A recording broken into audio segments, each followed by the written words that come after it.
Oh, hi. Don't mind me. We're just getting ready for the next track day. Now, I hope you enjoyed last week's video. There was a little bit of humor involved in that one, and I had a little bit of fun filming it. Today, we're going to talk about the driver's meeting. What gets covered? What's important to know? Well, today on Bernie Rubber's Garage, that's what we're going to cover. Bernie's not here yet, but my name's Kane. Let's get started.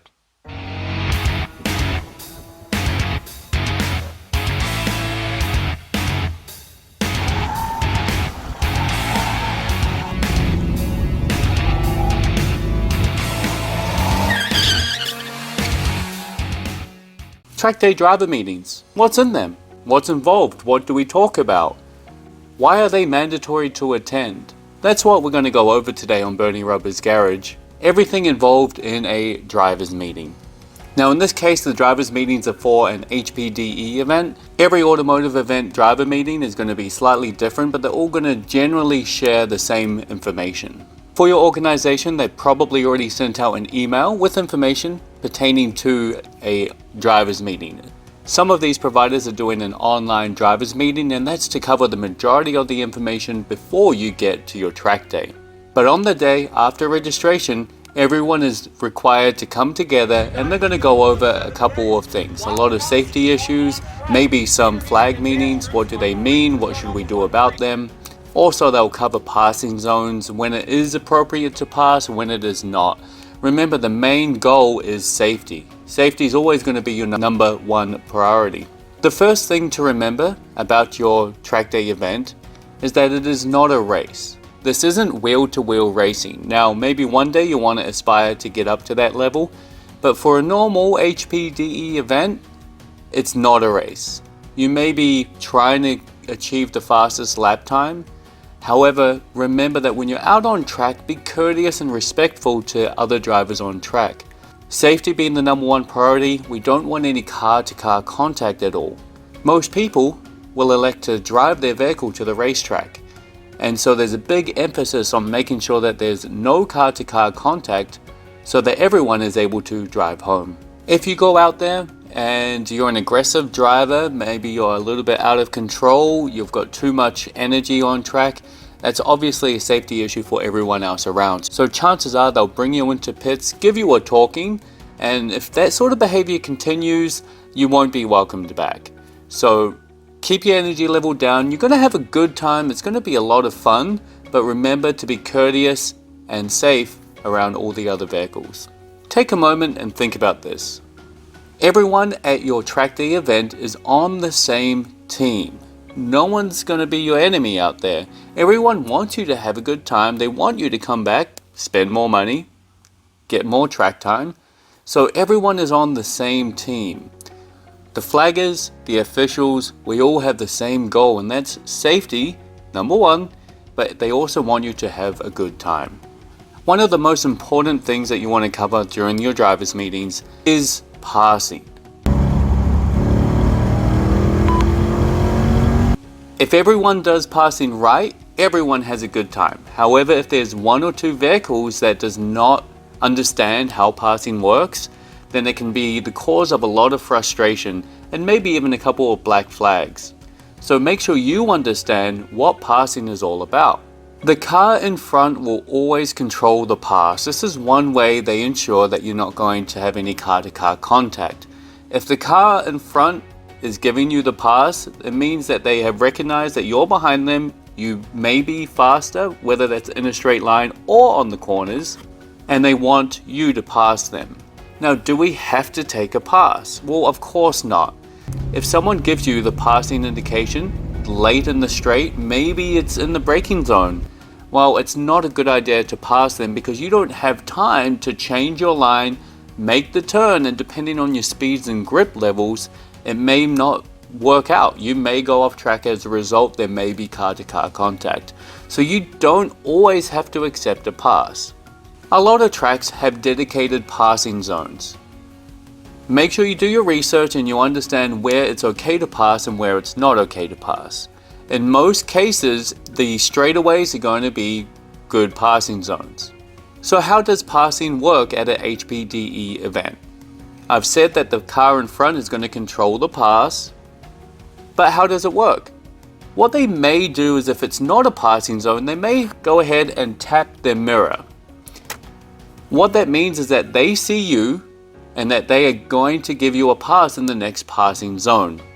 If they want you to pass on the driver's side, they will extend their arm out the driver's window.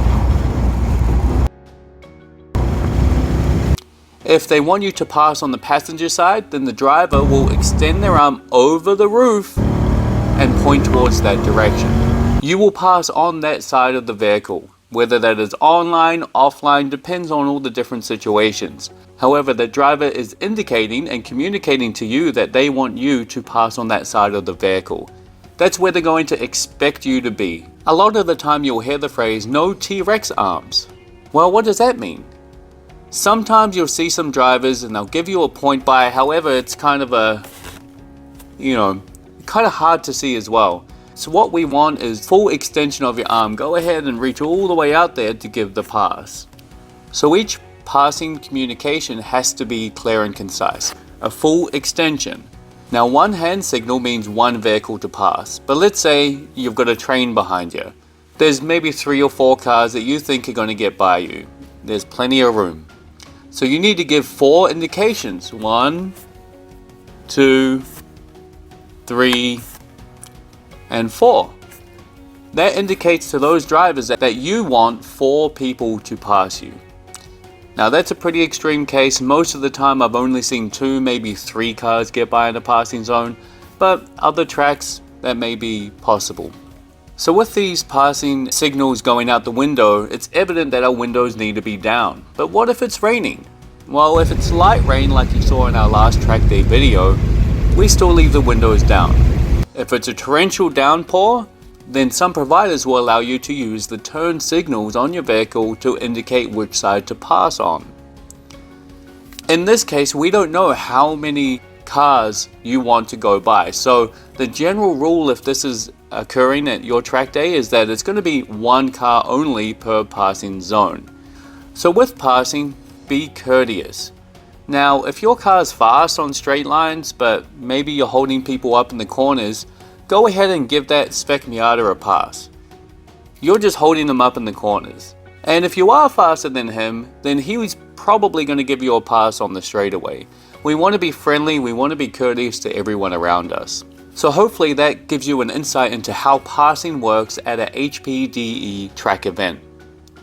Next up, flags. Flags is a very big part of track days. It's a way that officials communicate with drivers very easily. Around the track there'll be several flag stations, and at the drivers meeting they're going to let you know where those flaggers are so that you can expect to go and see them. Now on your out lap, you always wave to your flagger, and that acknowledges that you know where they are. Now the flag colors. Green will be one of the first ones you see, and it's going to mean go. Get up to your comfortable race pace and go and have fun. Now let's just say it's a green flag, however your tires aren't warm up, you don't quite have the grip. That's okay. Let those faster cars by and you just keep on having fun. Next up, yellow. And there's 2 different yellow types. Most places are just going to use a solid yellow flag, which is a caution flag. Some places may use a yellow with red stripes. Now that's also a caution, however it could mean that there's oil, water, dirt, sand, something on the track. Generally speaking, under a yellow flag you do not pass. So for example, a yellow flag may be slowing because a car has spun out. Maybe they've gone off track. Maybe there's some car parts on the track surface that you need to be cautious of. So what do? You want to let off the gas and be prepared to change your line. So a blue flag. Again, there could be 2 different types, a solid blue color or maybe a blue with a stripe. Blue normally means passing. And if it's being waved at you, it means you've got faster traffic behind you that you need to let by. Don't hold everyone up. Don't be the lead of a train. And a train is when you've got a line of cars behind you that want to get by. So if you see a blue flag, maybe a blue flag with a line, Look in your mirrors, check your mirrors. Where are these faster cars around you? Once you've spotted them, perhaps tap your mirror. That acknowledges that you'll let them by in the next passing zone. The black flag. Black means pits. It means that perhaps you've done something wrong, the officials want to talk to you, so bring your car into pits and have a conversation. In some cases, you could have just dropped 2 wheels off track and they want to come in and check your car out. Now, I've spun off track before, and in that case, I would always get a black flag, come into pits, and they just want to look over your car, make sure that there's no parts left out on track, and everything is okay. Now, going off track into the grass, sometimes what happens is grass will get between the bead of the tire and the rim of the wheel. And this is a safety issue because now you've got some contamination possibly, so what they want you to do is go and dismount the tire, clean it out, and then come back. So if a black flag is pointed at you, come into pits. They want to have a conversation. Some providers might be using a black flag with a red dot, the meatball flag. And this normally means it's a mechanical issue. So let's say perhaps your vehicle is billowing out smoke. There's a mechanical issue going on. Maybe they think your vehicle is on fire. If it's pointed at you, go into pits and get that mechanical issue taken care of. Red flag. So you may see a red flag if there's been an incident on track and emergency vehicles are about to come out to get to that emergency scene. So they want you to pull to the side of the track, come to a complete stop so that they can get around you safely and quickly. Now, why do we want to come to a complete stop on the track? Why not go off, into the grass to get off the asphalt?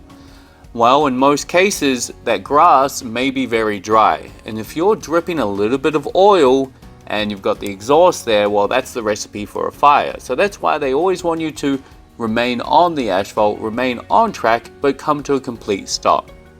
The last flag that you'll see on your session is the checkered flag. Congratulations, you won!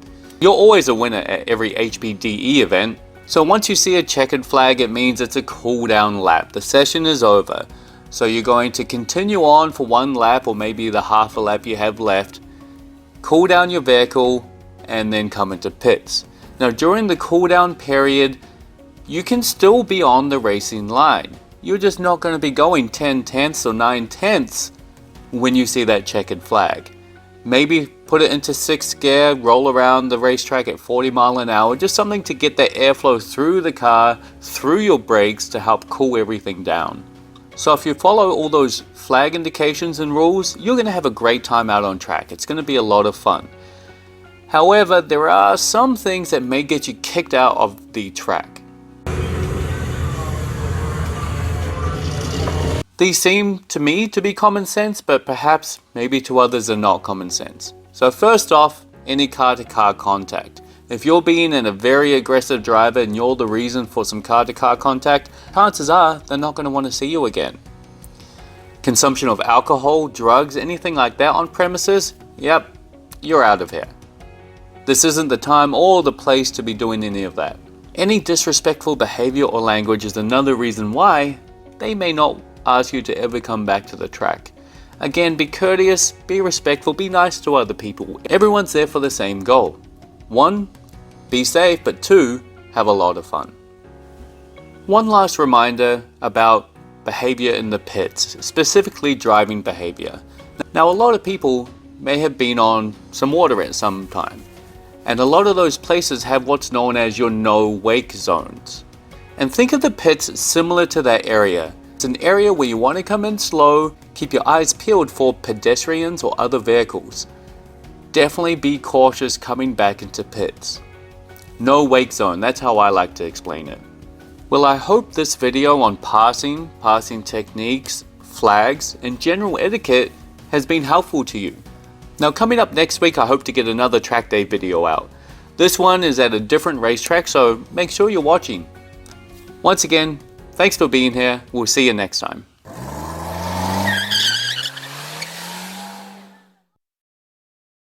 Some places may use a yellow with red stripes. Now that's